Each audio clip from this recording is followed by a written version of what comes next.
আজকে আমি আপনাকে একটা আলাদা রায়তা বানিয়ে দেখাবো। আর এটা শসা দিয়ে তৈরি করা হয়নি, বুঁদে দিয়েও হয়নি, এটা হলো লাউ দিয়ে তৈরি করা।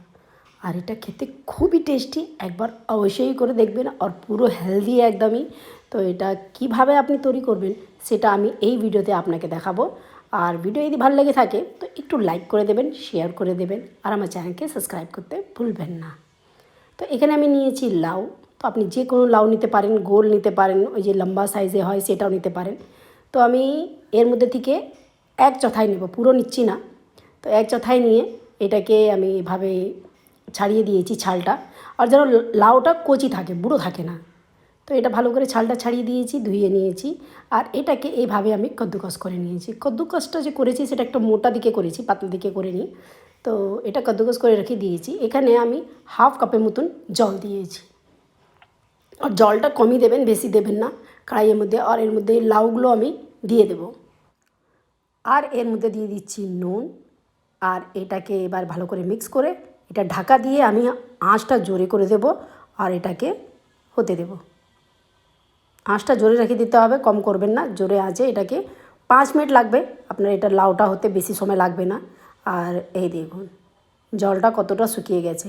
তো আমি আবার বলছি, জলটা যত কম দেবে, আমি তাও একটু বেশি দিয়েছিলাম, যদি আপনি আরও কম দেবেন ততই ভালো হবে, তাড়াতাড়ি শুকিয়ে যাবে, লাউটা তাড়াতাড়ি হয়ে যায়। কারণ খুবই কদ্দুকস করা আছে, ওটা তো তাড়াতাড়ি হয়ে যাবে, ওটা ভাপেই হয়ে যাবে। তো জলটা যত কম দেবেন অত ভালো হবে। আপনাকে এত টাইম লাগবে না, আমার একটু বেশি লেগেছে। তো আপনার 3-4 মিনিটের মধ্যে এটা লাউটা ভালো করে শুকিয়ে যাবে। আর অল্প জল থেকে যায়, ওটা কোনো প্রবলেম নেই, ওটা ফেলবেন না। অনেকটা আমি রায়তা দেখেছি ফেলে দেয়, তো ওটা ফেলবেন না, কেননা এটা তো পুরো ভিটামিন আছে। তো আমি এটাকে শুকনো করে দিয়েছি আরও। তো যদি জল থেকে যায় তো কোনো প্রবলেম হবে না, দইটা গাঢ় নেবেন, ওর সঙ্গে অ্যাডজাস্ট হয়ে যাবে।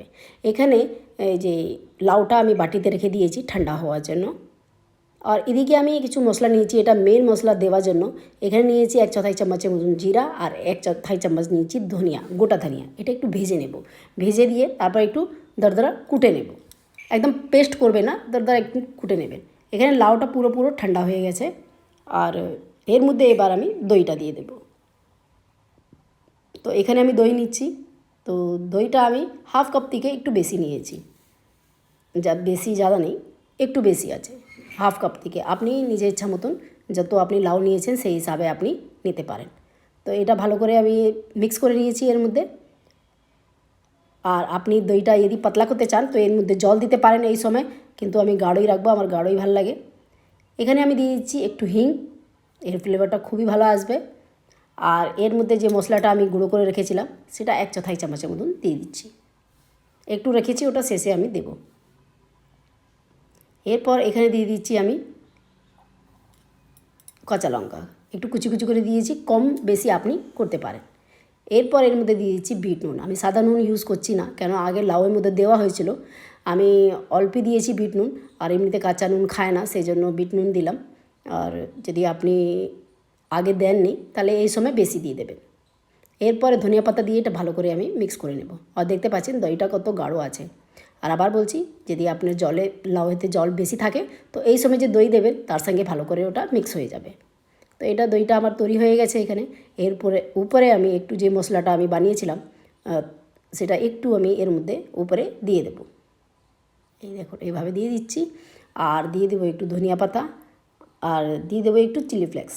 আর আপনি যখন দইটা তৈরি করবেন তখন আপনি ওখানে লঙ্কা গুঁড়োও দিতে পারেন, যদি আপনার ভালো লাগে লঙ্কা গুঁড়োও দিতে পারেন, কোনো প্রবলেম হবে না ওটা দিয়ে।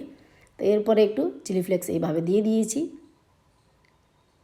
আর এটা খেতে খুবই টেস্টি হবে, একবার আপনি অবশ্যই তৈরি করে দেখবেন, আপনার খুব ভালো লাগবে এটা খেতে। এরপর আপনি সবসময় লাউয়ের রায়তা তৈরি করবেন, খুবই ভালো লাগবে। বুঁদে রায়তা, শসা রায়তা থেকেও খুব ভালো লাগবে। আর আপনি এর মধ্যে একটু কুচি করে পেঁয়াজও দিতে পারেন, যদি আপনার পেঁয়াজটা পছন্দ থাকে তাহলে ওটাও দিতে পারেন।